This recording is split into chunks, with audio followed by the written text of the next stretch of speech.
আপনি কি বারবার শরীরের ছোটখাটো সমস্যাকে বড় রোগ ভেবে ভয় পান? বারবার গুগলে রোগের লক্ষণ সার্চ করেন, ডাক্তার দেখান, টেস্ট করান, কিন্তু রিপোর্ট নরমাল আসার পরও মন শান্ত হয় না বা ভয় যায় না? যদি এমনটা হয়ে থাকে তাহলে এই ভিডিওটি আপনার জন্য। আজ আমরা কথা বলবো হেলথ অ্যাংজাইটি নিয়ে। হেলথ অ্যাংজাইটি মানে হল শরীরের স্বাভাবিক অনুভূতিকে ভয়ঙ্কর রোগের লক্ষণ বলে মনে করা এবং সেই ভয়ের কারণে অতিরিক্ত চিন্তা, বারবার পরীক্ষা নিরীক্ষা করা বা এড়িয়ে চলাকে বোঝায়। অর্থাৎ শরীরে কিছু হলেই মনে হয় নিশ্চয়ই বড় কিছু হয়েছে, বা মনে হয় আমি হয়তো গুরুতর অসুস্থ।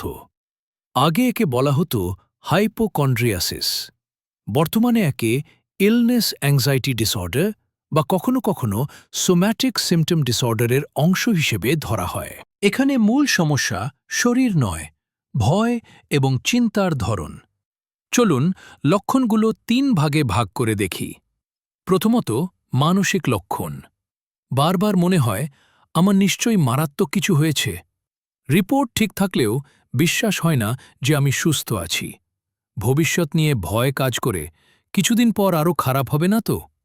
মৃত্যু বা গুরুতর রোগের চিন্তা মাথা থেকে যায় না। দ্বিতীয়ত, শারীরিক লক্ষণ। বুক ধড়ফড় করা, পেট জ্বালা বা গ্যাস হওয়া, মাথা ঝিমুনি, গলা আটকে আসার অনুভূতি। মনে রাখবেন, এই লক্ষণগুলো বাস্তব, কিন্তু ভয় এগুলোকে আরও বাড়িয়ে দেয়। তৃতীয়ত, আচরণগত লক্ষণ। বারবার ডাক্তার দেখানো, একই টেস্ট বারবার করানো, গুগলে লক্ষণ সার্চ করা, নিজের শরীর বারবার চেক করা, যেমন বারবার হার্টবিট চেক করা, শরীরে কোথাও ব্যথা হচ্ছে কিনা দেখা বা শরীরের কোনো সংবেদনে অতিরিক্ত মনোযোগ দেওয়া। এখানে একটি সহজ চক্র কাজ করে, যাকে বলা হয় মাইন্ড বডি ফেয়ার সাইকেল। প্রথমে শরীরে সামান্য একটি অনুভূতি হয়, তারপর চিন্তা আসে যে এটা বিপজ্জনক। এই চিন্তা থেকে ভয় তৈরি হয়। ভয় শরীরকে আরও উত্তেজিত করে, ফলে শারীরিক লক্ষণ বাড়ে, আর লক্ষণ বাড়লে ভয় আরও বাড়ে।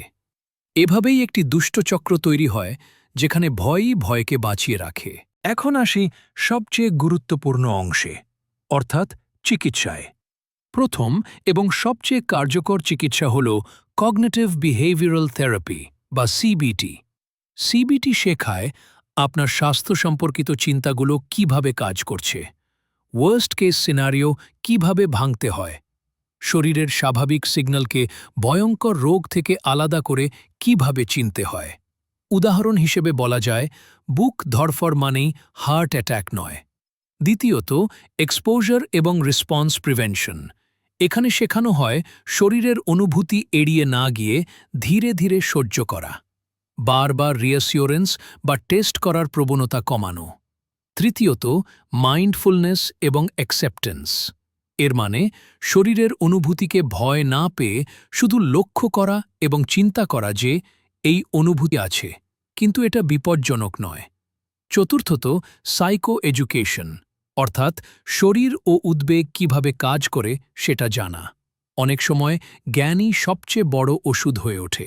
পাশাপাশি নিজের যত্নে যা করবেন, কিছু বাস্তবসম্মত পদক্ষেপ আছে, যেমন গুগলে রোগ সার্চ করার সময় কমানো, শরীরের সাথে যুদ্ধ না করে বোঝার চেষ্টা করুন, নিয়মিত ঘুমান ও হালকা ব্যায়াম করুন, এবং সবচেয়ে গুরুত্বপূর্ণ, প্রয়োজনে থেরাপিস্টের সাহায্য নিন। মনে রাখবেন, হেলথ অ্যাংজাইটি মানে আপনি দুর্বল নন। এর মানে আপনার মস্তিষ্ক অতিরিক্তভাবে আপনাকে রক্ষা করতে চাইছে। সঠিক থেরাপি, সময় এবং বোঝাপড়ার মাধ্যমে এই ভয় নিয়ন্ত্রণে আনা সম্ভব।